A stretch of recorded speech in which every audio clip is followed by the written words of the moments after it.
Un joyau brille à la pointe sud de la Grande Barrière de Corail.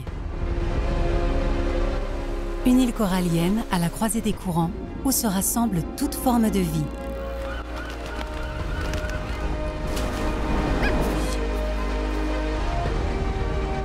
Ces eaux abritent de dangereuses beautés et des alliances surprenantes. Des filles prodigues répètent d'anciens rites. Leurs bébés affronteront tous les dangers. Des géants parcourent l'océan. La vie explose avec la lune et les marées, dans ce lieu où se réunissent toutes les créatures. L'île Lady Elliot.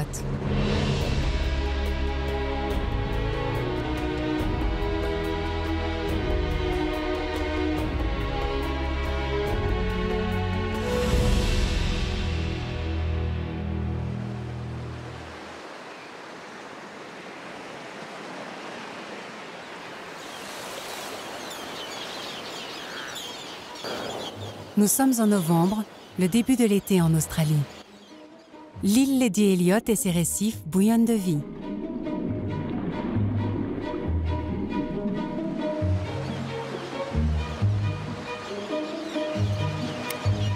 C'est le début de la saison des amours.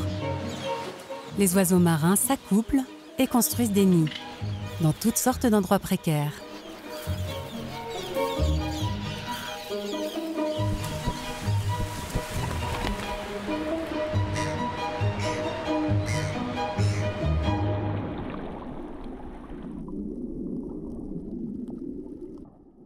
C'est aussi le début de la saison de reproduction pour la tortue verte. Au large, une femelle est en route vers l'île.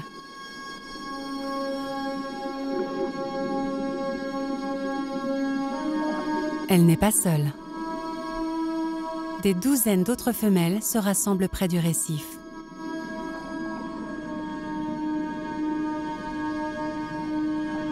Elles portent des œufs. Après avoir parcouru les océans, elle a retrouvé son chemin et la plage même où elle est née. Les femelles ne se reproduisent pas avant l'âge de 40 ans. Elles passent donc des décennies à dériver avant de revenir ici déposer leurs œufs.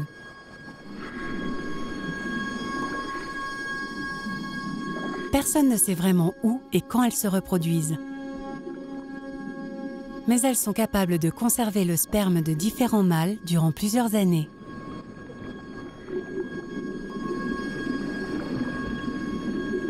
Elle peut ainsi pondre des œufs au moment voulu. Elle peut pondre 5 à 7 fois dans une saison sans se reproduire dans l'intervalle. Elle peut même conserver du sperme pour les années à venir.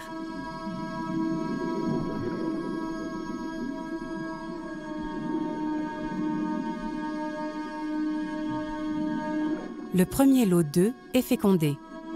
Il se développe à l'intérieur avant d'être pondu. Les mâles, reconnaissables à leur queue plus longue, poursuivent les femelles pour se reproduire à nouveau. Mais une fois que les femelles commencent à produire des œufs, ils quittent les récifs et vont se nourrir ailleurs, parfois à des centaines de kilomètres de là.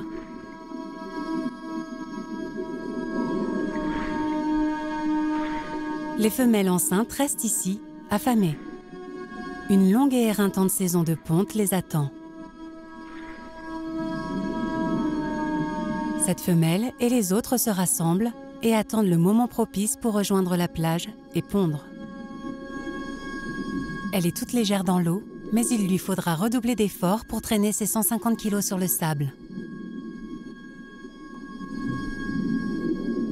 Pour cela, elle attend que la marée monte et que la nuit tombe.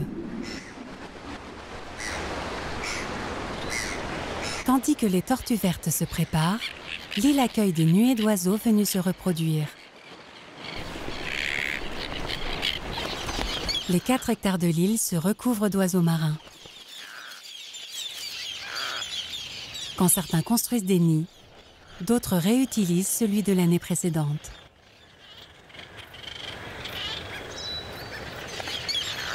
Comme les tortues, Beaucoup viennent d'arriver sur l'île pour se reproduire.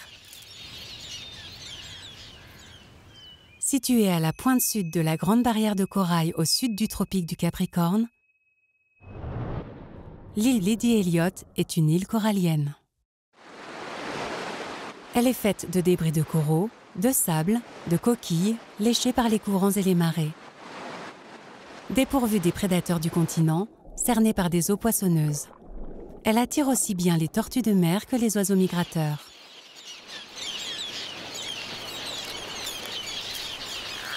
C'est le début de la saison, mais certains audinoirs sont déjà en couple et occupés à construire un nid.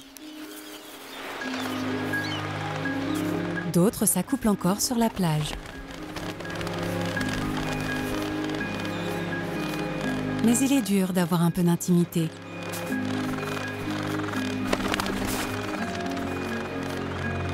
Malgré les interruptions, les jeunes tourtereaux persistent à vouloir créer une nouvelle génération.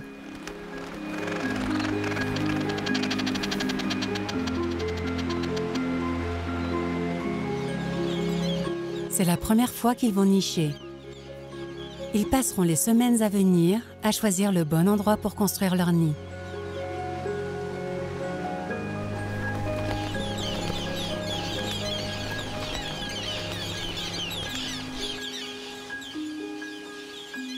Les premiers arrivés sont les premiers servis. Mais parfois, les couples ont du mal à se mettre d'accord.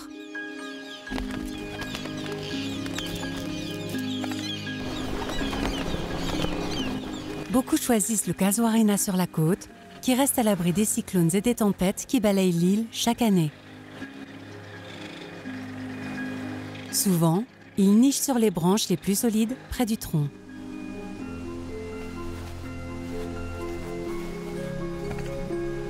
Tandis que Madame travaille aux fondations, Monsieur se rend auprès des Pisonia, au centre de l'île, pour trouver des matériaux.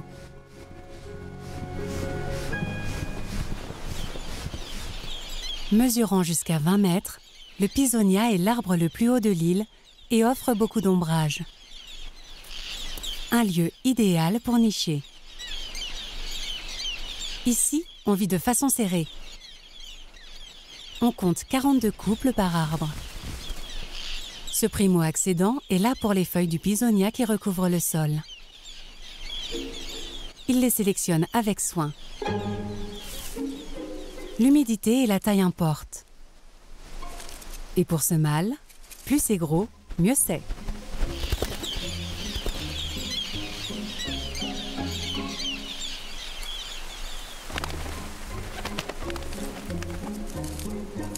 Quand la forêt n'a plus rien à fournir, il y a des feuilles sur le littoral.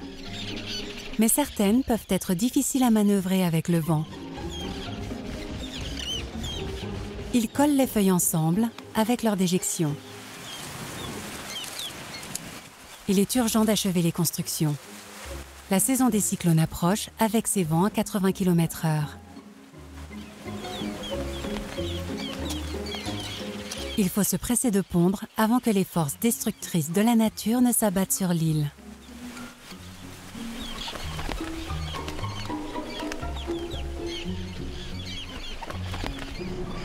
Avec plus de 30 000 couples de naudinoirs sur l'île, les besoins en matériaux sont importants. Ceux qui sont en retard sont moins exigeants à propos des fournitures.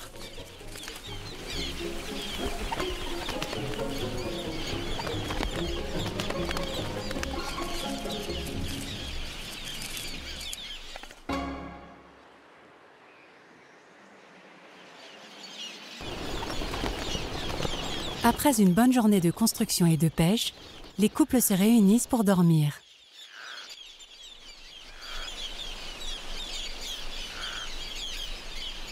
Le tapage, créé par quelques 90 espèces plumées, cesse à la tombée de la nuit.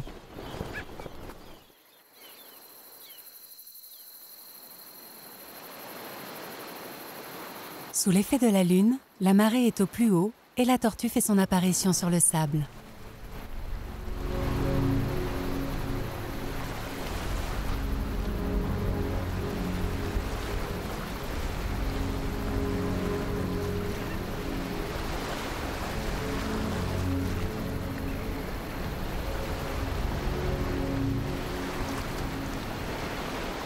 Elle doit se hisser hors de portée de l'eau pour ne pas que ses œufs soient emportés.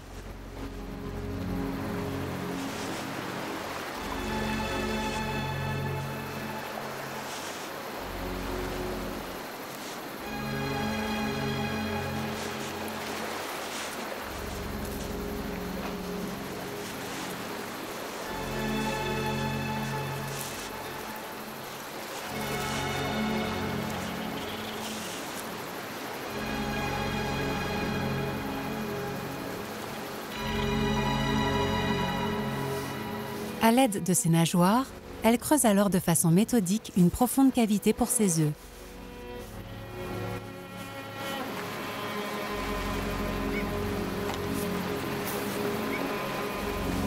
Chez la plupart des animaux, ce sont des gènes qui déterminent le sexe.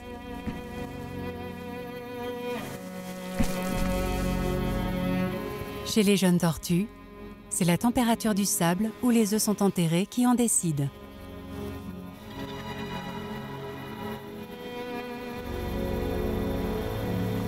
Ici, pour les semaines à venir, la température du sable oscillera entre 28 et 30 degrés. De ces œufs naîtront à la fois des mâles et des femelles. En dessous des 27 degrés, ce ne seraient que des mâles.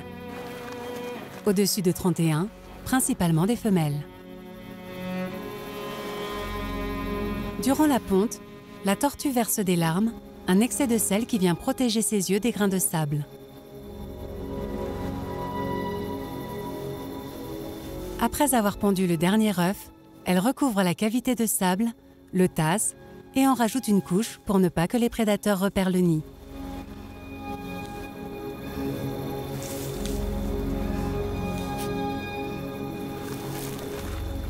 Cette épreuve de 3 heures terminée, elle repart et profite de la fin de la marée haute pour retourner à l'eau.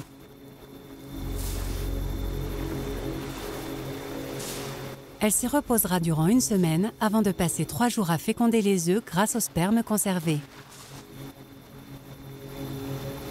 D'ici 2 semaines, elle sera prête à pondre de nouveau. C'est une opération qu'elle répétera au moins 5 fois durant l'été. Cet effort de reproduction est si exigeant qu'elle ne pond que tous les 2 ou 3 ans.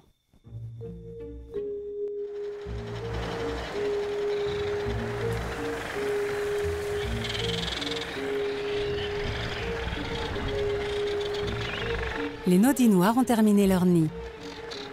La femelle a pondu un seul œuf. Ils le couvront durant 30 jours.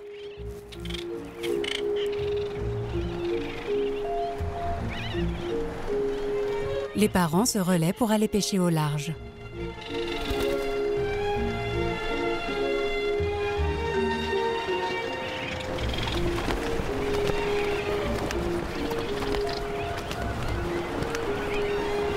Une fois le gosier plein, le mâle retourne au nid avec sa prise. Et la femelle s'occupe patiemment de son œuf. Il livre donc le dîner directement dans son bec.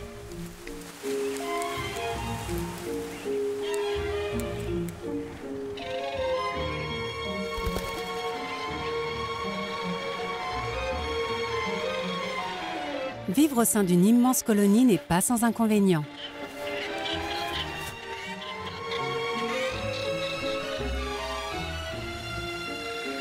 Les oiseaux se nettoient mutuellement pour se débarrasser des parasites.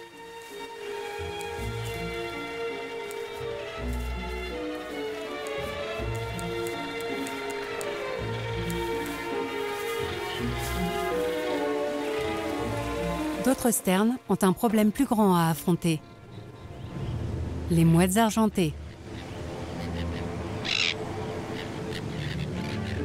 Ces mouettes épient les colonies et cherchent une occasion de s'en prendre aux œufs, aux oisillons. La sterne huppée niche au sol dans les zones herbues au nord-ouest de l'île.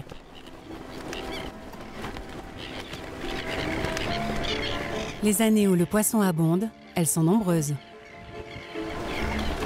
Et plus rares quand le poisson manque.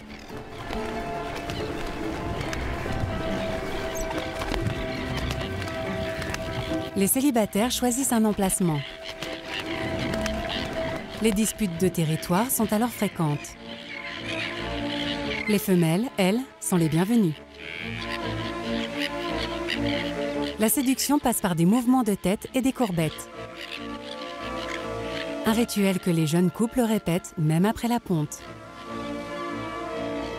La plupart des couples n'ont qu'un œuf, parfois deux. Les oiseaux alternent durant 1 mois entre couvaison et pêche. Ils doivent rester constamment vigilants. Leurs ennemis de toujours, les mouettes, font le pied de grue, dans l'espoir que la chance leur sourit. Les mouettes tuent plus de 20% des œufs et des oisillons d'une colonie. Ce sont aussi des voleuses audacieuses. Elles récupèrent la moitié du poisson que les sternes rapportent.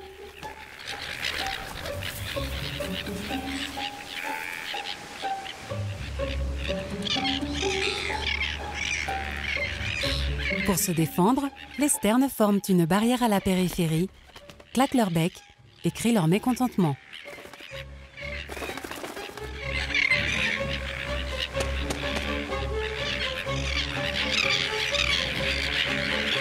Ce harcèlement constant sème le chaos au sein de la colonie.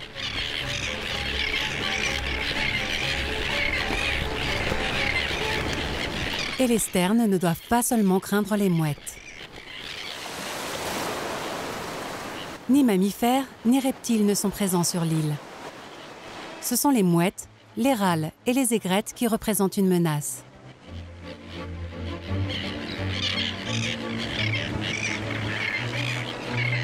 Mais le fait de nicher en groupe permet d'augmenter le niveau de vigilance.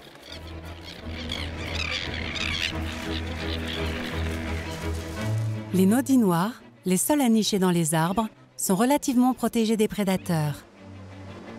Mais les espèces qui nichent au sol doivent rester sur leur garde et surveiller œufs et oisillons. Plutôt solitaire, la sterne bridée dissimule ses œufs sous les broussailles et les débris de coraux.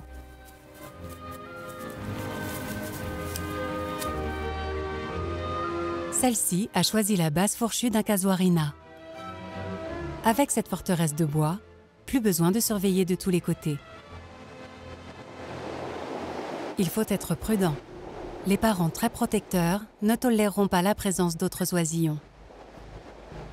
Cette sterne bridée d'1 semaine s'est aventurée trop près d'un parent agressif chargé de protéger l'œuf. Il le chasse sans ménagement.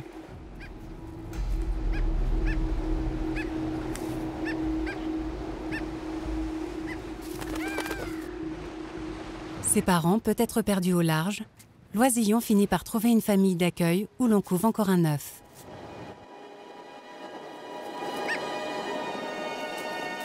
Mais sans la présence de parents dévoués, ses chances de survie sont minces.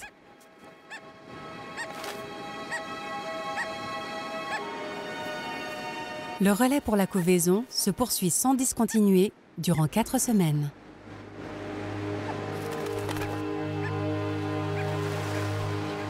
La vigilance est souvent payante chez les sternes bridées. Plus de 70% des œufs éclosent.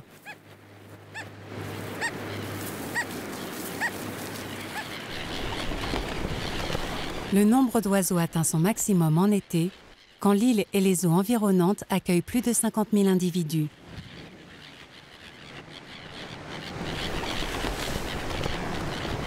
Ces milliers d'oiseaux marins rassemblés produisent chaque année des tonnes de guano riches en phosphate.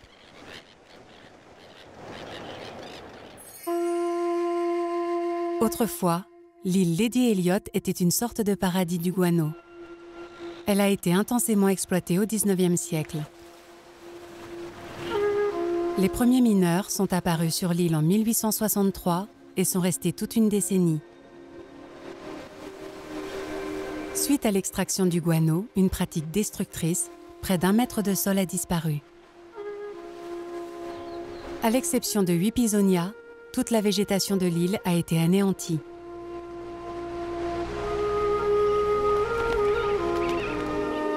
Les pisonias rescapés se sont propagés et ont ramené de l'ombre au centre de l'île.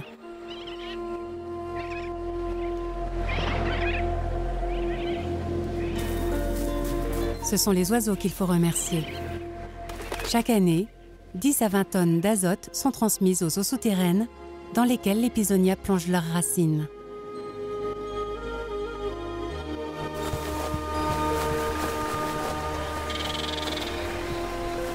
Mais il y a un revers à la médaille. Ces fleurs, qui paraissent innocentes, s'avèreront plus sinistres dans les semaines à venir.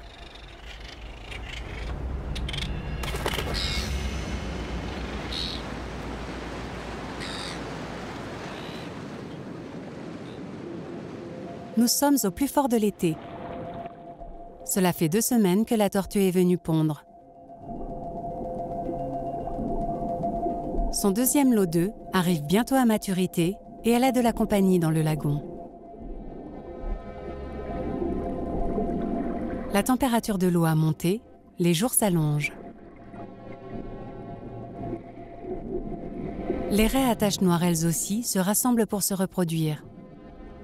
Les mâles sont plus nombreux et se battent pour s'accoupler. Mais cette femelle est déjà fécondée. Son petit grandit en elle. Elle ne donnera naissance à un bébé que dans 6 mois. Le bébé est renfermé dans une capsule et clos à l'intérieur de l'utérus. Il deviendra pleinement indépendant.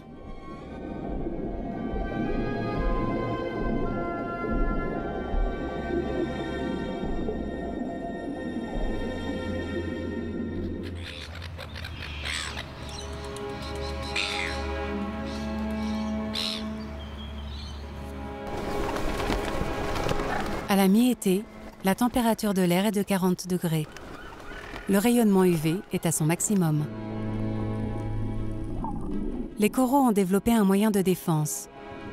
Exposés à marée basse, ils sécrètent un mucus collant qui agit comme une protection solaire. Ce mucus piège aussi des nutriments charriés par les marées.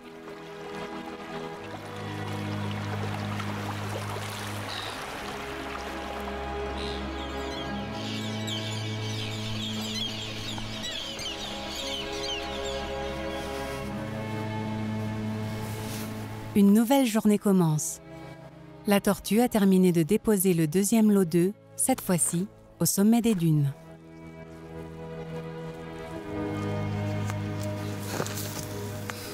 L'été avançant et en l'absence d'ombre, la température du sable atteint les 32 degrés. Ce lot de 150 œufs donnera sûrement naissance à des femelles.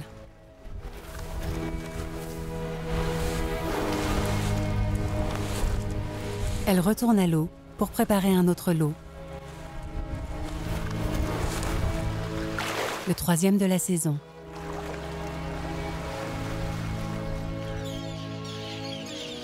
Certains petits d'esternes ont commencé à éclore. Les parents doivent multiplier les séances de pêche pour les nourrir, les laissant parfois à la merci des râles ou des mouettes. Ses parents partis, cette petite sterne bridée se fait aussi discrète que possible.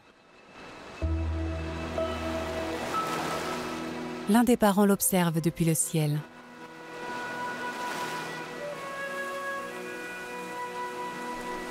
Loin de cette agitation dans la forêt, un phaéton à brun rouge d'une semaine attend en silence le retour de ses parents.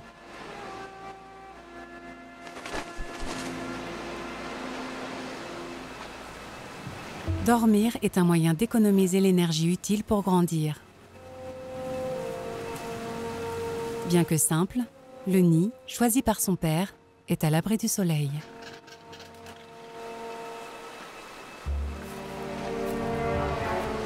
Un râle ticlin vient estimer ses chances face à ce bec déjà impressionnant. Il passe son chemin.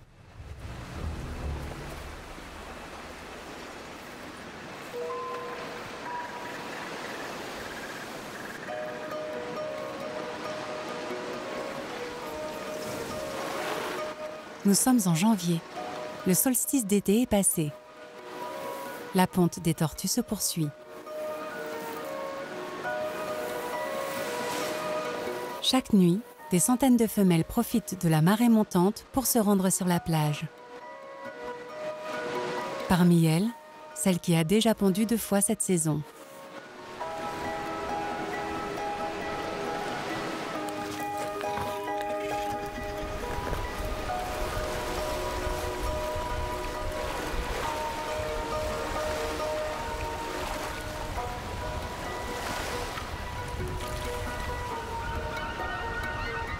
Plus loin sur la plage, sous un casuarina, les premiers bébés tortues commencent à éclore. Un mélange de mâles et de femelles. 5 degrés de moins et il n'y aurait eu que des mâles. Aux premières lueurs, les plages de sable se recouvrent de nouveau-nés. Ils entament leur course vers la mer, une course vraiment périlleuse.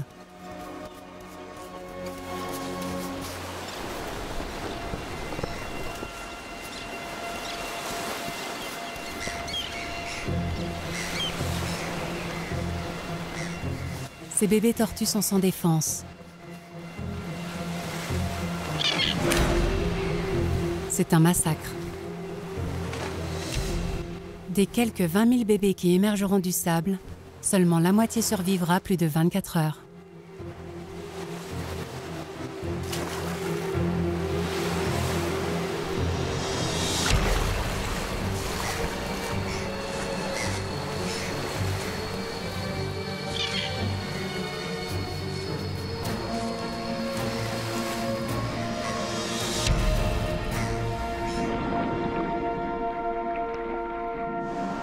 Si ce bébé réussit à passer le récif corallien, à atteindre le Pacifique, il sera le seul sur 1 millier à peut-être atteindre l'âge adulte.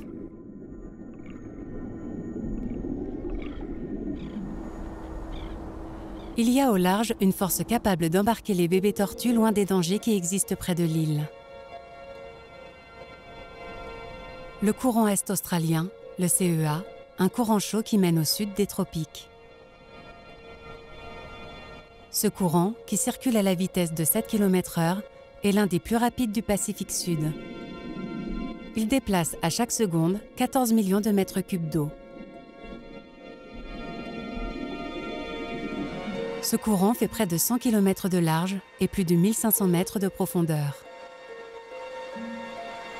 Une sorte d'immense tapis roulant qui mènera les bébés tortues loin des prédateurs des récifs, vers des lieux plus sûrs, plus au sud, au cœur de l'océan Pacifique.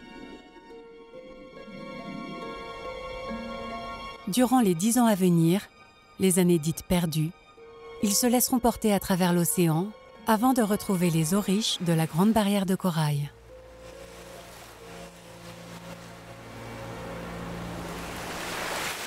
Pour survivre, il faut parier sur la quantité. Comme les tortues, les oiseaux ont subi de lourdes pertes.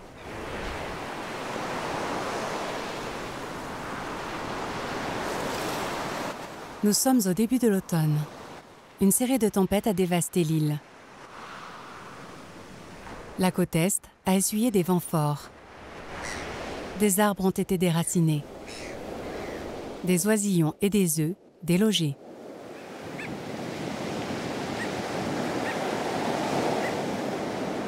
Certains adultes ont aussi souffert. Le jeune couple de nodis noirs a survécu. Mais leur œuf, si précieux, a été jeté au sol. Il aura fait le régal d'une mouette avant la nuit.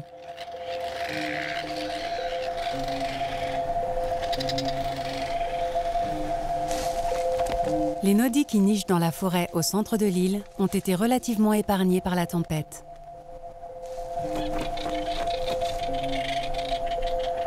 Mais ils sont exposés à d'autres dangers. Le pisonia est aussi un piège pour les oiseaux. À cette époque de l'année, les graines en mûrissant deviennent collantes et se prennent dans les plumes. Condamné à ne plus pouvoir voler, cet oiseau va errer les plumes couvertes de ses graines collantes. Les graines qui se collent aux plumes seront ensuite emportées par le vent sur les îles voisines où elles pourront coloniser de nouveaux territoires.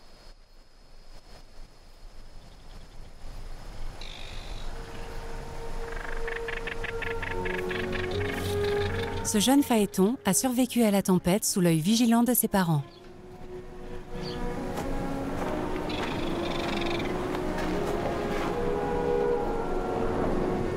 Son duvet laisse peu à peu place à de vraies plumes. L'un des parents revient le gosier rempli de poissons, nourrir l'oisillon affamé. Un râle ticlin, de passage, garde ses distances. Le bec de l'adulte est pointu. Il est doté de bords crénelés qui permettent d'agripper le poisson. Il sert également d'arme défensive pour éloigner les rôdeurs. Élégant quand il vole, le phaéton l'est moins sur terre. Ses pattes sont situées à l'arrière du corps, un centre de gravité idéal pour les manœuvres aériennes, mais moins pour se tenir sur ses pattes. Au sol, ses mouvements sont limités. Il se traîne.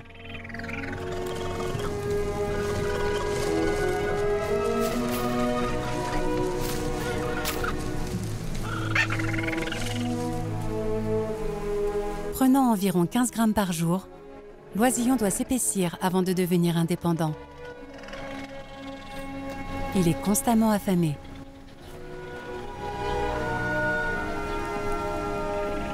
Pour subvenir à ses besoins, ses parents doivent pêcher même quand le temps ne le permet pas. Les tempêtes qui balaient l'île presque tous les ans font aussi des victimes sur l'eau.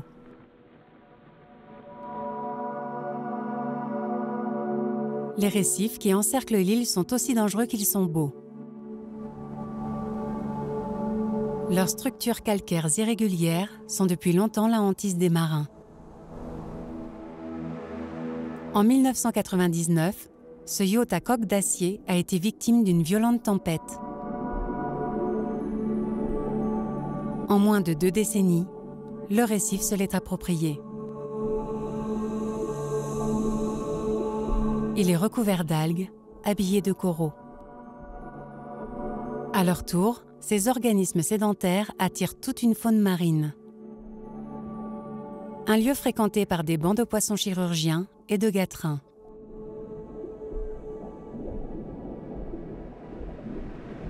Au milieu des coraux, cette tortue est à l'abri des vents et des vagues. Elle se prépare pour la 5e fois à rejoindre la plage. Cela fait 4 mois qu'elle a déposé son premier lot d'œufs. Ses premiers bébés, déjà embarqués par le courant est-australien vers un futur incertain, elle ne peut rien faire d'autre pour la survie de son espèce que de poursuivre sa mission. Elle vit aux côtés des créatures qui dévorent ses petits et qui doivent, elles aussi, se reproduire. Les barracudas à queue noire peuvent nager jusqu'à 40 km/h. Un atout pour chasser les bébés tortues. Mais ici, dans les eaux du lagon, ils en reviennent à traquer discrètement de petits poissons, des crustacés, des pieuvres ou toute autre proie imprudente. Les requins à pointe noire arrivent avec la marée. Ce mois-ci, au menu, des bébés tortues. Ils restent tout près des récifs, là où il est plus facile de chasser. Aujourd'hui, ils ont de la compagnie. Un tursiope a pris pour cible un banc de carangues noirs.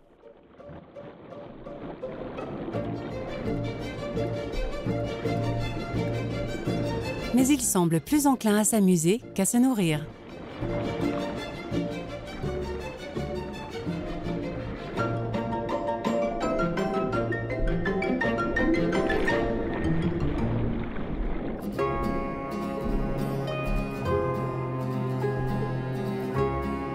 Le courant est-australien qui passe près de l'île Lady Elliot ne charrie pas les mêmes nutriments que les courants froids.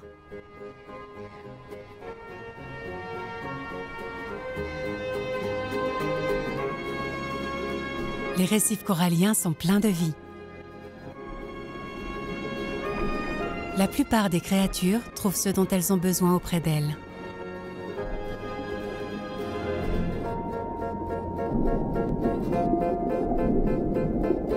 Des anguilles jardinières tendent leur tête pour se nourrir du plancton charrié par le courant.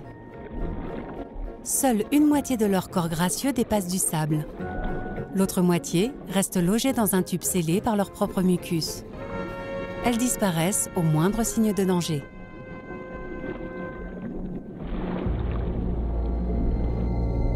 Elles ont beaucoup à craindre des rougets barbés. Chacun de ces poissons est doté de longues barbilles qui détectent signaux chimiques et vibrations. Ils parcourent le fond du lagon en quête de vers et de crustacés. En creusant, ils font fuir des proies qui font le régal d'autres poissons. Des opportunistes, tels cet empereur gros yeux, en profitent. On parle alors d'alimentation groupée.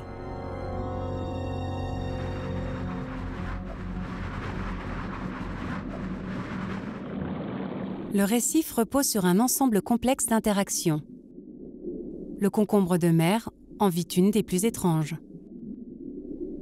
Il y a plus de 1500 espèces différentes de concombres de mer. Même s'ils sont de taille, de texture, de couleurs variées, ils vivent tous paisiblement sur les fonds marins. Ils traînent leur corps rond sur le sol, aspirent le sable par la bouche, en extraient ce dont ils ont besoin et expulsent les restes par leur anus. Chose étonnante, ils respirent aussi par leur anus. Un petit poisson y a vu là une opportunité. Un carapuce tourne autour du concombre de mer, attend que son anus s'ouvre pour s'y engouffrer. Il se cache dans cet endroit surprenant la journée, bien à l'abri, et en ressort la nuit pour aller se nourrir. Le concombre de mer, lui, ne semble pas du tout perturbé par cette surprenante relation. Bon nombre des relations se basent sur l'interdépendance ou des bénéfices partagés.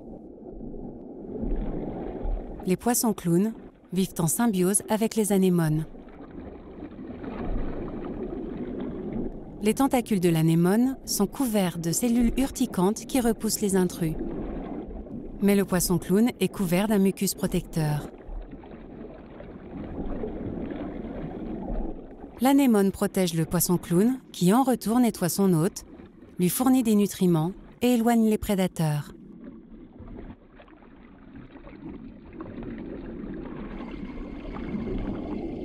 Il n'y a pas de meilleur moyen pour prouver sa valeur et rester en vie que de fournir un service indispensable, le nettoyage.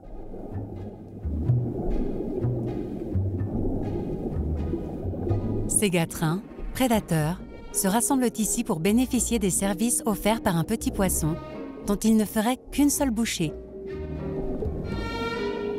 Les labres nettoyeurs longs de 7 cm offrent leurs services à des endroits précis pour que leurs clients sachent les retrouver.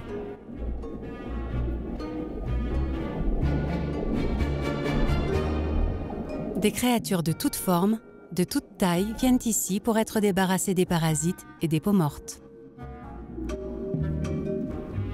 Cette relation est si vitale que les clients oublient leur instinct de prédateur le temps de se faire nettoyer.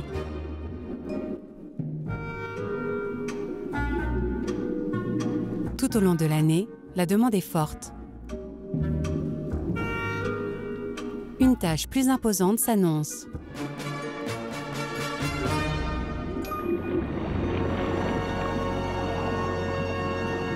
Les raies manta arrivent. Elles se nourrissent une grande partie de l'année bien plus au large. Avec le passage de l'automne à l'hiver, les eaux se rafraîchissent. Elles rejoignent alors les eaux moins profondes et plus chaudes de l'île.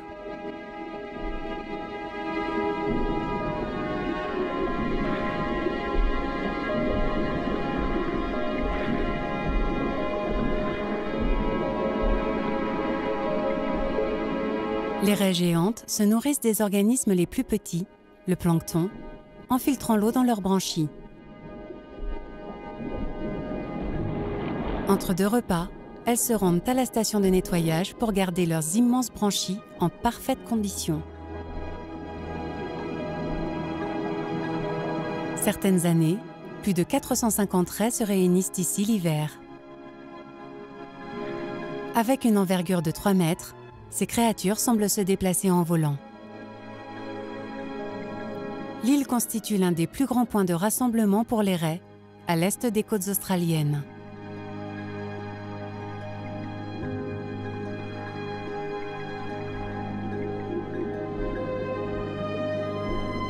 Quand l'eau se réchauffe de quelques degrés au début du printemps, la plupart des raies regagnent des eaux plus froides, plus profondes.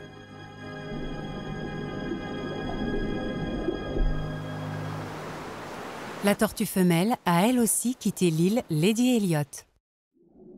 Elle a parcouru des centaines de kilomètres pour aller se nourrir à la pointe nord de la Grande Barrière de Corail.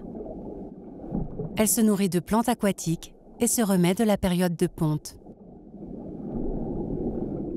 Alors que la vie fleurit sur les récifs durant tout le printemps, à la surface, sur l'île, tout est calme.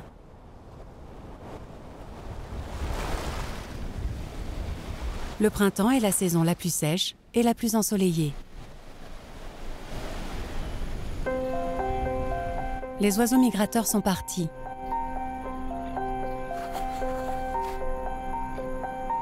Les espèces résidentes profitent de leur île.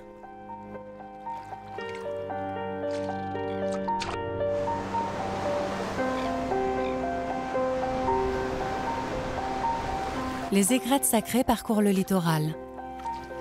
Bien qu'elles se divisent en deux couleurs, blanc et gris foncé, elles sont de la même espèce. Elles sont en embuscade, alors elles font de l'ombre en étendant leurs ailes pour tromper leur proie.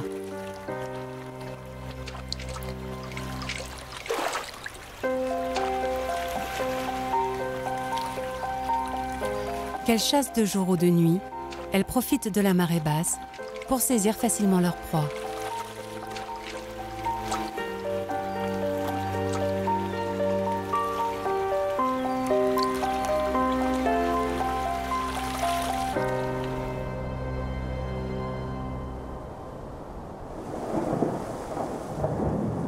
Au début de l'été, les pluies sont de retour.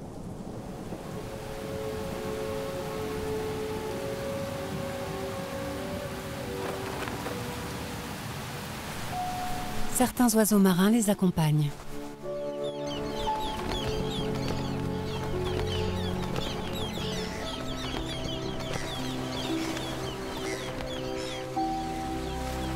La température de l'eau est montée de quelques degrés.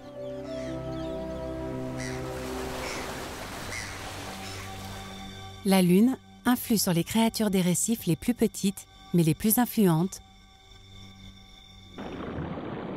les polypes. Des algues unicellulaires colorées, les zooxanthelles, vivent à l'intérieur des tissus mous des coraux. La journée, elles réalisent la photosynthèse. Ces algues aident également les coraux à produire le carbonate de calcium, dont est constitué leur support rigide.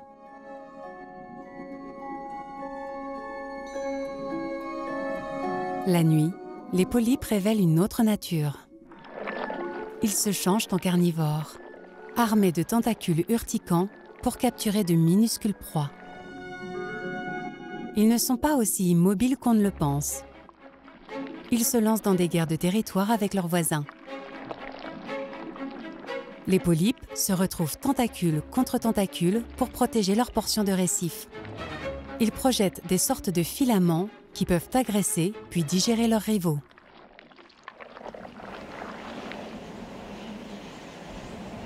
Sous la pleine lune, quelque chose se trame chez les polypes. Leurs œufs très colorés ont atteint la dernière étape de maturation. Comme par magie, la température de l'eau, la longueur des journées, la marée et la salinité concordent. Des milliers de minuscules ballons remplis d'eau sont libérés.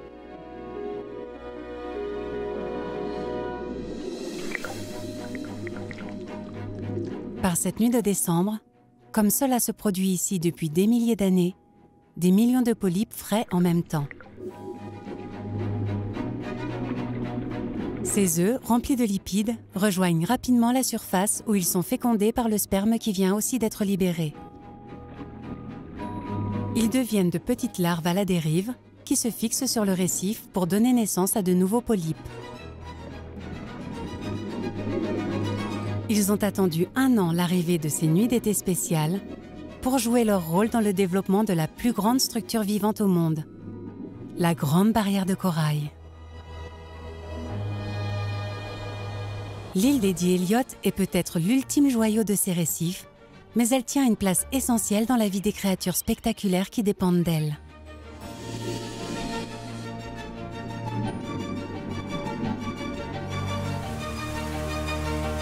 Un abri pour les espèces menacées, comme celles qui prolifèrent.